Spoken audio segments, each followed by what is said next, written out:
Welcome to the Click and Pledge Fundraising Command Center podcast. This is the What series. Yeah, and today's deep dive it's honestly about something that I think keeps a lot of people up at night. Oh, absolutely. I mean, we're looking at basically a silent weapon that kills millions of dollars in charitable gifts every single year. Right, and it's not a bad economy. No. It's not a competitor. It's literally just a blank space on your website. Exactly. So our mission today is to explore this mystery it's been hiding in plain sight for over 7 decades, really. We're talking about the 76-year stagnation of the donation form. Stagnation is a strong word, but it fits perfectly here. It really does. We're going to unpack why an unanswered question is the #1 killer of a gift. And, we're also going to walk through how our platform is fundamentally changing this interaction. Right, taking it from that one-way transaction and turning it into an actual real-time conversation. Yes. Which means, for you listening right now, whether you're a nonprofit director who's just exhausted from seeing high web traffic, but, frustratingly low conversions. Or a fundraiser losing sleep over abandoned pages. Exactly. This deep dive will reveal exactly why that's happening and how to fix it. But okay, let's unpack this. We need to take a quick trip back in time first. Okay, let's do it. I want you to picture a newspaper from, say, 1950. The classic post-war print appeal. You know the one. You're flipping through, and in the corner of the page, there's a fundraising coupon. It says, help us build the new children's ward. Right, with the 3 preset amounts. Yeah, $25, $50, $100. There's a little dotted line around it, maybe a tiny picture of some scissors. And a mailing address. Right, so you clip it out, you write your name, enclose a physical check, and drop it in the mail. Now, fast forward to today. Open almost any nonprofit donation page in 2026.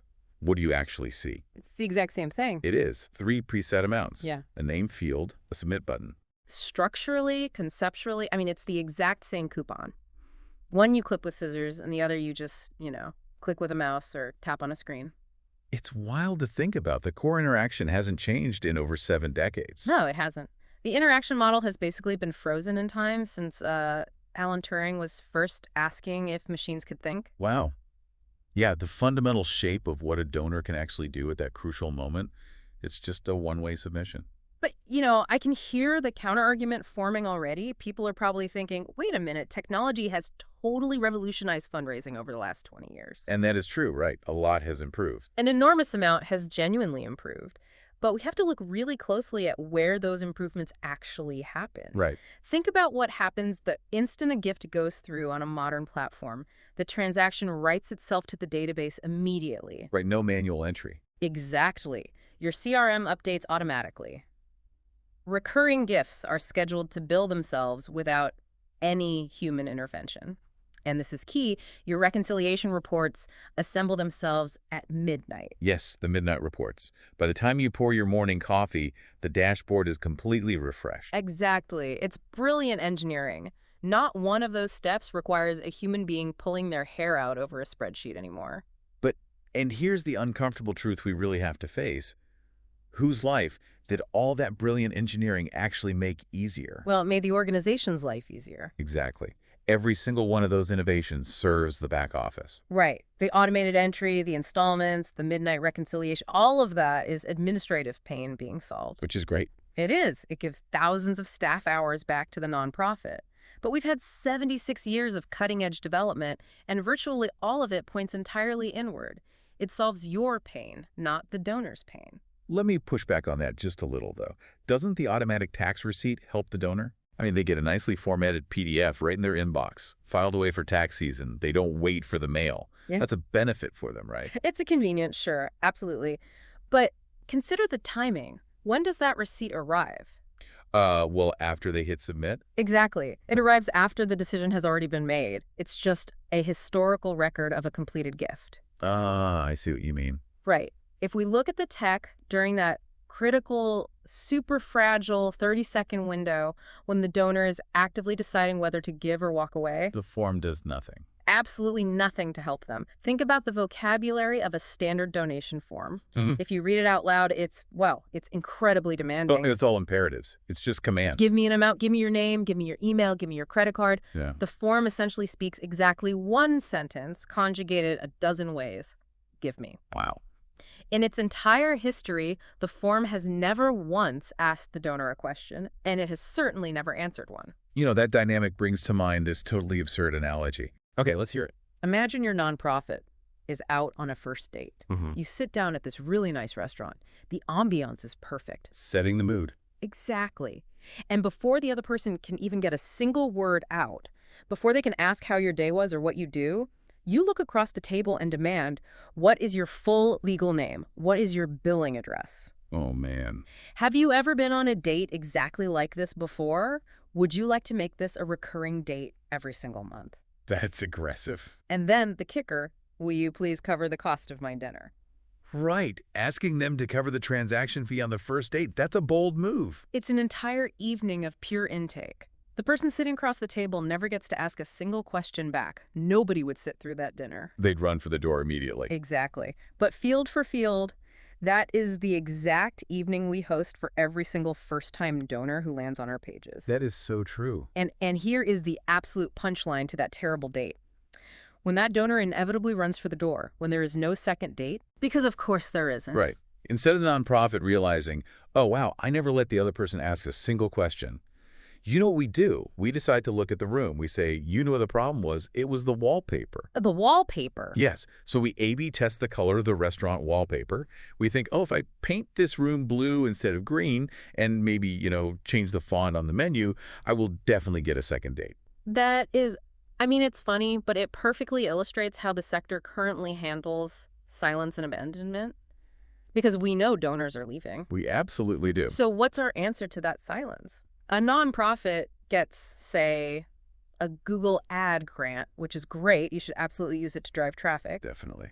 But then they take all that subsidized traffic and they just intensely measure the abandonment. We're basically measuring the silence. Exactly. Yeah. We use traffic dashboards, heat maps that show where people move their mouse, funnel reports. It's the equivalent of someone walking up to your physical storefront, tapping on the glass window, and then walking away. So what do? We spend money to put sensors on the glass. Sensors on the glass. That is such a vivid picture. Right.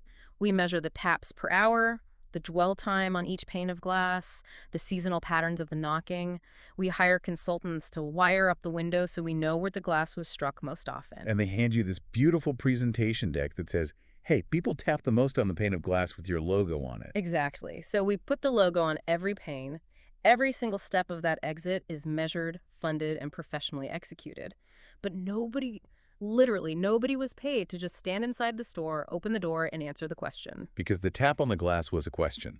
They were asking, are you open? What exactly do you do? Where does this money actually go? Yes. The sensors captured every behavioral metric perfectly, except for the actual content of the knock. We have 20 field donation forms with 200 tracking triggers, 200 listeners for behavior, and 0 capacity to actually answer a human question. It's wild.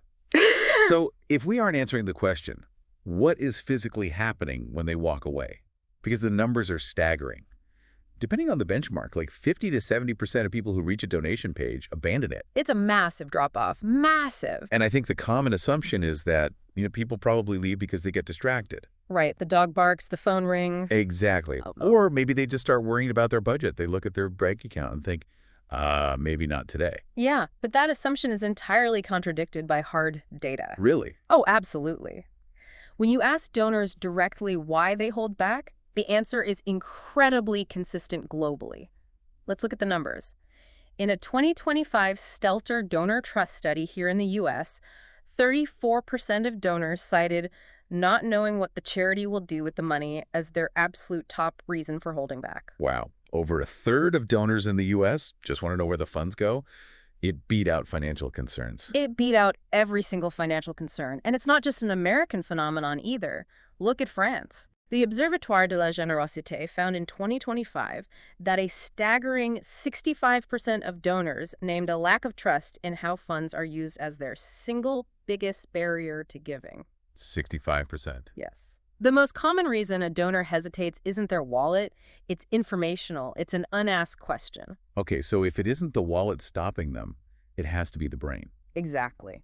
What is physically happening in a person's head during that 30-second window of silence? Why does a simple lack of information caused them to just close the tab entirely. To understand the mechanics of that, we have to look at evolutionary psychology. There's this concept from Randolph Ness called the smoke detector principle. The smoke detector principle. Okay, unpack that. So the human brain is essentially a prediction machine. Its entire job is to keep you alive by minimizing uncertainty. Right, because in an evolutionary environment, uncertainty gets you killed. Precisely. The brain hates uncertainty more than almost anything else. An unanswered question registers biologically as a threat. So the smoke detector principle explains that our threat responses are designed to overfire. If you hear a rustle in the bushes and 1,000 times it's just the wind, you lose a few calories running away. No big deal. But if you assume it's the wind and one time it's a predator, well, it costs you your life. So the brain's baseline rule is simple. When unsure, withdraw. Exactly. When your donor is hesitating on your donation page, their brain isn't just evaluating a mission statement in a vacuum. Metaphorically speaking, their brain is checking the brush for a predator. They have a question like, where does my money actually go? Yes. But And because the form is silent, that question goes unanswered. The unanswered question creates uncertainty. The uncertainty registers as a threat. And the ancient survival circuit fires exactly as it was designed to. they withdraw. They abandon the page. They abandon the page. That is fascinating. When someone abandons a page, it isn't necessarily disinterest. It's a literal survival mechanism operating in a digital environment it was never built for. Right. And the cost of triggering that survival mechanism is devastating. Oh, yeah. I mean, the fundraising effectiveness project shows that roughly 4 out of 5 first-time donors never give again. Because the hesitating first-time donor is the most expensive to acquire, they're the most valuable to convert. And for a decade, we've given them absolutely nothing to help them cross the finish line. We just painted the walls green and hoped they wouldn't run. Basically, yeah. Okay, so we know the barrier now. The barrier is an unanswered question that triggers the brain to withdraw. So how do we actually fix this? Right. Here's where it gets really interesting. Because on our platform, we decided to attack this exact problem without ever redirecting the donor away from the form. Which is crucial because the moment you redirect them to an FAQ page or a separate Contact Us portal, the momentum is completely gone. You've sent a ready-to-give donor away from the donate button, and honestly, you will probably never get them back. Exactly. So we established that any real fix has to meet 5 incredibly strict criteria. First, it has to answer in the moment, right there on the form. Right. Second, it has to use the organization's own content, never inventing anything. Third, it has to speak the donor's language. Fourth, it has to let them give right there without leaving. And fifth, it has to capture what was asked. And for most of the donation form's history, checking all 5 of those boxes was technologically impossible. Right. But that is exactly what we built. We call it Ask Quickly. It's a conversational layer built directly into our Pay Quickly platform. Okay, and I have to ask this because I hear conversational AI and my immediate thought is hallucination. Of course. We've all seen AI chatbots make up wild facts or confidently state things that are completely untrue. If I put this on my donation page, how do I know it isn't going to promise a donor that my charity, cures a disease we don't even study? That is the absolute most critical concern any nonprofit should have. And the solution we used is deliberate architectural narrowness. Okay, what does that mean in plain English? Right, without getting bogged down in acronyms, think about it like building a fence. Instead of asking the AI to think of an answer based on everything it has ever read on the open internet, Ask Quickly locks the AI inside a room with only your approved documents. Oh. The prompt essentially says, read only the pages on this desk. If the answer isn't in these pages, just say you don't know. That mechanical restriction, which is often called retrieval augmented generation, is how we guarantee it doesn't hallucinate. So it only answers from the specific files the nonprofit uploads. That's the boundary. We're talking about PDFs, DOCX Word files, XLSX spreadsheets, simple TXT files, or even JSON files, which developers use. Right. You upload your annual report, your case for support, your program metrics. Ask Quickly will never search the open web. It will never borrow statistics from a different charity. It knows exactly what you teach it, and it knows absolutely nothing else. And it stays current effortlessly, right? Like if an organization updates their annual report, they don't need to submit an IT ticket or pay a web consultant thousands of dollars to reprogram the dot. Not at all. You just upload the new file, click a button that says Learn, and it is instantly current. The very next donor who asks a question gets the updated fact. That is a massive operational relief for small teams. Yeah. But I want to explore the third criteria we mentioned, because to me, This is where Ask Quickly doesn't just remove friction, it fundamentally expands the boundaries of who you can talk to. Oh, absolutely. How does this system handle the language barrier? This is truly groundbreaking for global reach. If a nonprofit uploads all of their source materials in English, a donor can land on the page and ask a question in French, Spanish, Telugu, Arabic, Mandarin, you name it. And what happens? Ask Quickly automatically detects the language of the donor's question, reads the English source documents to find the answer, and replies instantly in that exact same language. Without the nonprofit having to build a separate French bot or a Spanish bot or translate their entire website. Exactly. It supports over 70 languages right now, and that number grows automatically as the underlying translation models improve. Wow. The implication for federated organizations or local chapters is just huge. You can speak directly to specific local communities in their native language, building immediate trust, all from your standard English source documents. It turns a static one-way form into a globally fluent ambassador for your mission. It really does. Okay, finally, let's talk about what happens after the conversation ends. Because earlier we talked about measuring the silence, putting sensors on the glass, but never knowing what the donor was actually asking.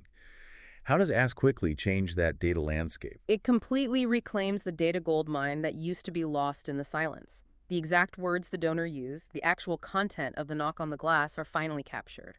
The entire log of the conversation is saved directly in the organization's Connect account. So you don't just see that user lingered for 2 minutes and left. You see why they hesitated. Yes. And for organizations that use Salesforce, it goes a step further. Our proprietary matching algorithm automatically associates that specific chat log with the specific contact record in your database. Oh, wow. You aren't guessing intent from a heat map anymore. You're reading the donor's actual question attached to their profile. That feels incredibly transparent. And just to touch on the underlying tech real quick, this is entirely white labeled, right? Yep. The donor sees the nonprofit's brand and persona, not ours. It runs on top-tier foundational models like Google's Gemini, and I think Claude is coming soon, meaning it has massive processing power behind it. Yeah. And it is completely free on every plan. Right. And because it's built on these massive language models, it upgrades automatically. The version answering your donors today is the worst it will ever be. As the AI models get smarter, your donation page gets smarter, and you don't have to lift a single finger. It's the exact opposite of traditional software that starts aging the day you install it. Exactly. So what does this all mean when we zoom out? We're talking about a massive paradigm shift. For 76 years, since 1950, the nonprofit sector has obsessively optimized the transaction. We made it faster, we made it more secure, we automated the receipts. But now on our platform, we are finally optimizing the conversation. We're giving like the human social act it has always been. Yeah, I love that. And to build on that, just think about this. If you finally know the exact questions your donors are asking in the dark, that doesn't just change your website. What do you mean? Well, what if that data changes the actual real-world programs your nonprofit decides to build next year? Oh. Think about all the A/B testing you've done. What if the most valuable piece of data your nonprofit will ever own isn't the amount a donor gave, but the exact vulnerable question they needed answered right before they hit donate? If thousands of donors are asking about a specific local initiative you haven't funded yet, their questions become the blueprint for your future impact. The conversation doesn't just save the donation, it steers the mission. That is a brilliant way to look at it. The data leaves the screen and enters the real world. It's time we stop demanding and start listening. Thank you so much for joining us on this deep dive. To see this technology in action, start turning your silent forms into real-time conversations, we want you to visit clickandpledge.com to schedule a demo of Ask Quickly today. And please don't forget to subscribe to the podcast so you never miss an episode of the What series. Until next time, let's keep the conversation going.